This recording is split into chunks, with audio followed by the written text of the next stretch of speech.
Coach, you're coaching at a time where young athletes are dealing with competition, comparison, pressure, and distractions from every angle. So what's the one mindset, habit, or standard you want every athlete to carry if they truly want to become built different, not just talented, but disciplined, dependable, and ready for what the next level demands? What is that? It sounds boring maybe, but it's getting back to a lot of those basics and fundamentals.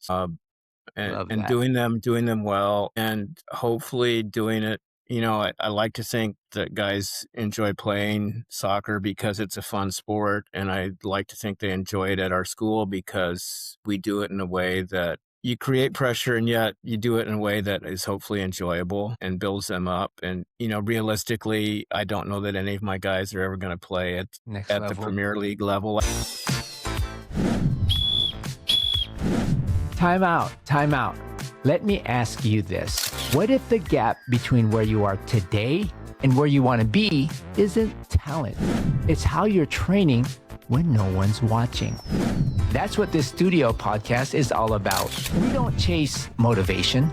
We don't hype potential. We build identity through habits, standards, and systems. This is where student athletes, parents, coaches, and leaders come to sharpen how they think, prepare, and perform. I'm Coach Randy, and this is the Built Different Studio Podcast. Excellence sounds good in public, but it's built in private. What's up, family? Coach Randy here. Welcome to the Built Different Studio Podcast, where we don't just talk about success, we train it. Mindset, habits, systems, standards. This is a space where athletes, parents, and leaders come to learn what actually creates lasting performance in sport, in school, and in life. And today, we're going to have a very exciting guest, and we're going to go somewhere real. Family, today we've got a coach in the studio who understands that talent might open the door, but habits decide what happens when the pressure walks in. Coach Marcus Miller is the head coach of Hillcrest boys soccer. And what stands out about him isn't just that he coaches the game. It's how he builds the people inside the game. Consistency, preparation, accountability, open communication, the kind of leadership that doesn't need to be loud to be powerful. What I expect is a very great conversation. And what I respect most about Coach Marcus is this. He's building a culture where young men are taught how to compete without losing connection, how to push for playing time while still supporting each other, and how to respond when adversity hits by leaning on the habits they trained before the storm even came. Isn't it interesting how the strongest teams usually aren't the ones with the most noise? They're the ones with the most alignment, okay? Because again, if you're an athlete trying to rise, a parent trying to guide this journey, or a coach trying to build something that lasts, this episode gives you the blueprint. And so today we're talking culture, we're talking adversity, we're talking decision-making. Family, help me welcome Coach Marcus Miller. Welcome. Thank you. Yeah, Coach Marcus, we're excited to have you on the show. And before we dive in, I want to start with you. Not the title, not the record, not the role on paper. You. For everyone listening, tell us who you are, where your leadership comes from, and what experiences help shape the man and coach you've become. Because every strong program starts with the person leading it. Share that with us. Well, I'm in Southeast Iowa, rural Southeast Iowa. I coach at the school where I went to high school for 3 years. Oh, really? Nice. So you're going Yeah. back to your alma mater. Nice. That's exciting. Yeah, I started teaching and coaching later in life, but Okay. in high school I had an excellent soccer coach. I learned so much from him, and played a couple years in college. You played at the next level as well? Yeah, for a couple wow. years. Where did you go to college? I went to Eastern Mennonite University. Okay. Played 2 years there. It's a Division III school. Okay. And okay. Yeah, it was a lot different 30, 40 years ago when you show up and hadn't really even talked to the coach before you show up at practice. But okay. yeah, anyway, I started coaching when I started teaching and coaching at, it used to be Iowa Mennonite School, now it's Hillcrest. and was asked if I was interested in coaching the boys program. They'd had a lot of turnover. Okay. And I really relied a lot on experiences I had with my high school coach, positive experiences with him. Some not so positive experiences, some other coaches I had along the way. I had a middle school basketball coach who was a Bobby Knight disciple, and I was a short kid, so that didn't go so that's well. some tough love right there, right? But yeah, soccer was always a sport I enjoyed, and so teaching, and then stepping into a program where there'd been a lot of turnover, small numbers, and so we started out, and I learned a lot. I had a great athletic director, other coaches on the staff, and faculty. A lot of support. That's important. From. And we, fortunately, we had an okay year the first year. The second year, this first couple of years we struggled, and then we're able to take a team to a state championship in the fall of '97. Okay. And did you guys win it? Yeah, we won it. The year before we lost on penalty kicks. The next year we won it. And okay. And then you talk about adversity. Then we had a couple of years where drop off in talent, and then that's when you really have to learn how to coach. Is when the I love that phrase. I love that phrase. You don't have any players. You don't have the talent. Now let me see you coach.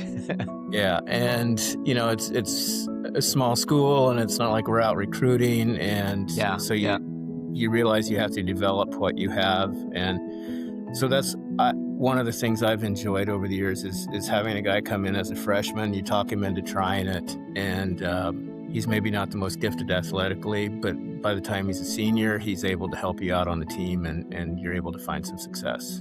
Yeah, understands the program. You developed him. He grew under your leadership and guidance. No, that's amazing. I love that philosophy. Coach, when you talk about being built different, you keep coming back to consistency, showing up on time, being prepared, and doing your best. Things you talk about with freshmen coming in. So what was the moment in your journey where you realized that real coaching was never just about drills or wins, but about building daily habits that young men could lean on when life and competition got hard? I don't know that there was an aha moment, but you just realized that teams that did better, and if I was going back to graduate school or something, my theory is that if I could trust a kid in the classroom, because I taught, that was a benefit.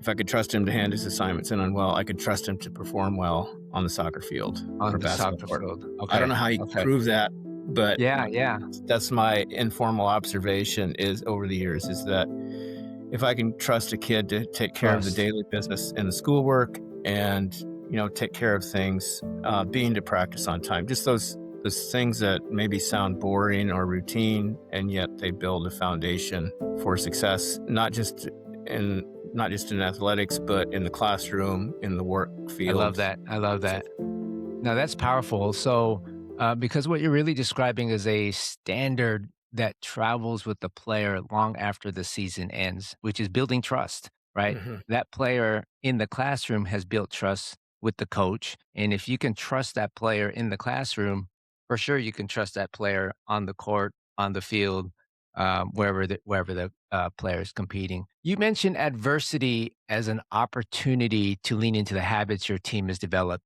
And you talked about some of the losing seasons. So take us into one of those moments. What's a season setback or challenge that tested you as a leader? And how did that experience sharpen the way you guide players to stay mentally steady, again, when the pressure rises? Yeah. One year we had, again, limited numbers. I think I had maybe 15, 16 guys out for the team. Yeah. We're a smaller school, and and one of our better players. So you said had 15 total or out, or what was that number? I never had, 15, 16 kids out for the program. Usually we've averaged, like this year, our season starts in a couple weeks, and I'm anticipating about 30 guys out. Oh, wow. Okay. So the school's enrollment has picked up. But anyway, the one year we had maybe 20 guys, and one of the better players hurt himself. Probably the best player, hurt himself, not doing soccer, not in practice. He was horsing around, hurt himself. and he wasn't going to be able to play anymore. I got 2 calls from other guys that night after it happened, and they were just, our season's over, we're done, what can we do? And it's like, well, this is the chance for you to step up. The kid who was hurt felt bad because he knew he had let the team down, and he did his best to help. But it was just like, okay, this is what we deal with. We have a couple choices. We can hang our heads and say we're going to give up and not try the rest of the season, or we can, it's a chance for some of the other guys to step up. It's a chance to keep working hard, and maybe see what happens and maybe make the most of it. And so, it wasn't the season we anticipated, but it was more successful than what a lot of guys thought it was going to be after the injury. So, yeah. And I think what you're sharing there is that the key thing there is preparation, right? If the kids weren't prepared, you can't easily say next man stand up or next person up, next player up, right? That's preparation. Yeah. And there's a lesson in that for every athlete and parent listening, because pressure exposes preparation, right? So now I want to shift into how you actually train players to think, not just react.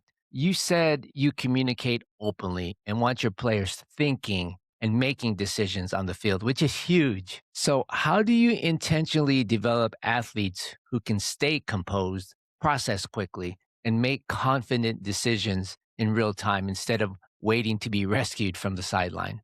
How do you train that? Well, that's something we work on in practice in terms of, we set up drills, and my assistant coaches have been great help in this. One of my assistant coaches, his favorite phrases is organize yourselves. So we'll set up the parameters, and then we'll have things. What was that phrase? Organize yourselves? Organize yourselves. They know what the drill is. They know how to do it, but instead of us saying we need you 3 here, you 3 here. I love that. Okay. Somebody show some leadership among the team and organize yourselves. And they're, especially if you have seniors on the team, they're fully capable of doing that. Yeah. Now that makes it into a player-led team, right? I love that phrase. We're going to put that on a T-shirt and sell that online. I'll put that on the T-shirt. Go ahead and explain what happened, or how do you train that? Well, and that's something we work on. Part of that is in soccer. I can't call timeouts. If I want to talk to a kid, I really just have to substitute for him, and that's not. So you get a chance to talk to him before the game, at halftime, and then after, unless you're subbing for them, and so that's part of. You can yell at them out on the field. Yeah, so in a soccer match, it's different than a basketball court because I can holler across the side of the field and they may or may not hear me. And so part of that is learning to think about, we work with them on, if they have the ball, they should always have 3 options. If they don't have the ball, they also have options, and they have to make a decision. And in practice, we try to help them think about what those best decisions are, and then hopefully that translates to the game. Situations. I love that. I can relate to that even from a basketball standpoint. Dribble, pass, and shoot, kind of similar from a soccer, dribble, pass, or shoot. But you need to be able to understand and make those reads, and the successful teams are the ones that can see the reads and make the right decisions. Mm-hmm. So every strong leader is usually carrying lessons from someone who poured into them. So who helped build your approach to leadership, communication, and accountability? And what principle from those experiences still show up in the way you lead your staff and players right now? Yeah, I can think of a number of men. I mentioned my high school soccer coach, a guy named Norm Yoder. Did you after high school, did you come back and did you coach under him as well? No, I did other things besides teaching and coaching for about 10, 15 years. Oh, okay, okay. And then got into this. So he, I relied a lot on him. I had stayed in touch with him, and just the way he operated, I appreciated. My athletic director, a guy named Ron Schwartzentruber. I still remember my first year. I was there working on the field one night, and he said, "Don't make the mistake I did. Don't sacrifice your family for the sport." Which is something that I've tried to remember. I had the opportunity to coach my son, and my daughter helped take stats, and so that was a blessing. Amazing. But yeah, that's something I've tried to remember. I'm not sure I've always accomplished that. There were some other, the basketball coach at our school at the time. he's since, he's a Hall of Fame coach in Iowa. I think he's second or third on the list in terms of wins in Iowa. Oh, wow. Okay. So I learned a lot from him just about. Did you play basketball as well, Marcus, coach? No. No. One year of middle school was enough. Enjoy playing with some other old men until my knees kind of gave out. But yeah, for fun I do, but I never played competitively. Okay. Got it. It is a sport I enjoy. Nice. So yeah, and Dwight was just, a master of details and again, focusing on the consistency. So he's someone I learned a lot from coaching alongside, and we shared a lot of the same athletes. And so we often communicated. He was on the teaching staff as well. And so those were some of the people that come to mind right offhand. And you watch professionally, you see how coaches at the college level or, professional levels, and I enjoy reading biographies and seeing how those guys do things. Guys like Phil Jackson. Knowledge is power, and just taking the things that work and building on those as well. Coach, you're coaching at a time where young athletes are dealing with competition, comparison, pressure, and distractions from every angle. So what's the one mindset, habit, or standard you want every athlete to carry if they truly want to become built different? Not just talented, but disciplined, dependable, and ready for what the next level demands. What is that? It sounds boring maybe, but it's getting back to a lot of those basics and fundamentals, and doing them well, and hopefully doing it. I like to think that guys enjoy playing soccer because it's a fun sport, and I like to think they enjoy it at our school because we do it in a way that you create pressure, and yet you do it in a way that is hopefully enjoyable and builds them up. And realistically, I don't know that any of my guys are ever going to play at the Premier League level. I've had guys play at the college level, some very successfully.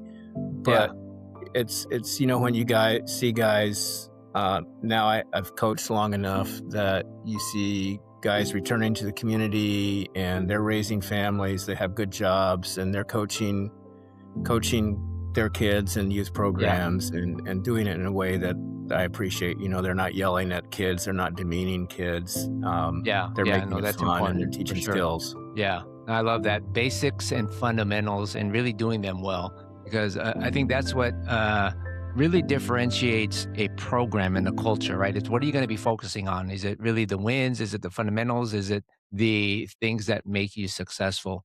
That's amazing. Coach Marcus, my last question for you is, we've talked got a lot of feedback from you, gems that you shared with us.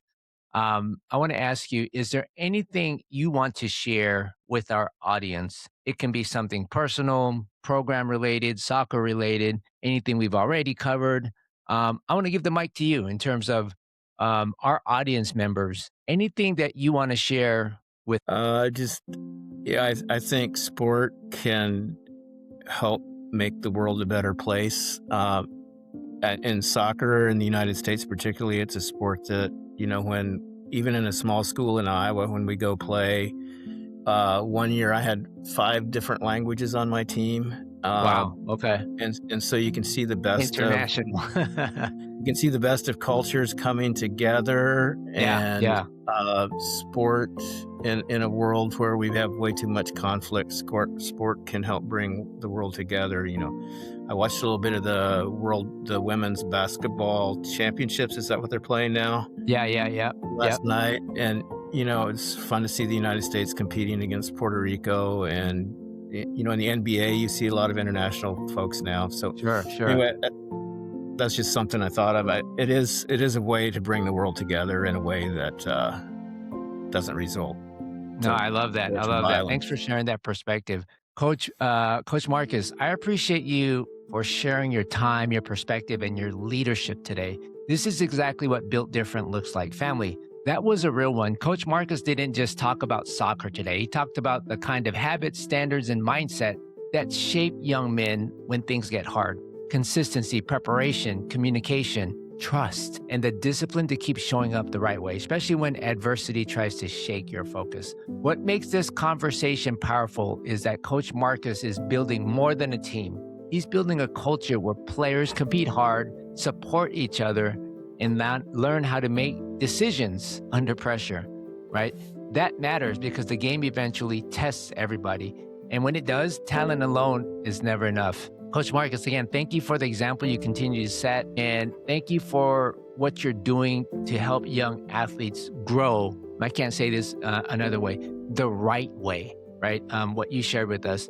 Family, if this episode gave you something, share it with a teammate, a parent, coach, or someone who needs this message. Again, today's episode with Coach Marcus made one thing clear. In order to accomplish lasting growth under pressure, you need exactly the right mindset, the habits, and the right plan. Too many athletes wait until adversity hits to get serious. Too many families wait until recruiting pressure rises to look for direction. Too many players want confidence without structure, performance without preparation, and opportunity without clarity. But high-level development doesn't work like that, right? It doesn't work that way. Coach, again, thanks for your time. I want to share with our players that we have a bunch of tools, resources at Athletic Connect. If today's episode resonated with you, don't just listen to it. Find us. We're on multiple platforms, Spotify, Apple, YouTube. And if you want to be a guest on our show, on the Built Different Studio Podcast, check out our website at athleticconnect.com. This is bigger than content. This is about building champions with intention. Handle today with intention. That's how champions are built. Fight on. Coach Marcus, again, thank you very much for your time. I appreciate it. Thank you. It's been a pleasure. Remember this, family. Talent might open the door, but your mindset, your habits, and your discipline decide how far you go. So keep showing up, keep building, and keep choosing the harder road, because that's the one that makes you built different.